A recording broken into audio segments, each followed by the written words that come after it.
新总统李登辉的访安礼拜，明仔载要伫新北市汐止的五指山国军公墓来举行。为了要让这个访安礼拜会当圆满来举行，今仔日先来义演，今仔日明仔载2天，内湖甲汐止的路段拢有做交通的管制。 一透早才鸟破光，警车就对着车队自翠山庄出发，要来进行李前总统的访安礼拜午宴。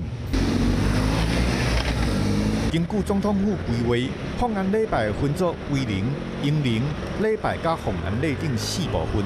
移灵车队明仔早起8点20分会自翠山庄出发，9点20会到五指山公墓。路途当中的石万路3段。 中清路、万溪产业道路，明仔载早起6点到12点全线管制。沿路的康宁街、新港北路、大东路，到时是拄到上班时间，交通可能会较袂便利，用路人就要提前改道。明仔载访安礼拜，正副总统拢会出席仪式。罗马台湾基督长老教会举行礼拜，只有李前总统的家属参加，无要对外开放。 仪式结束了后，李前总统将会登临伫五指山国军示范公墓特分区。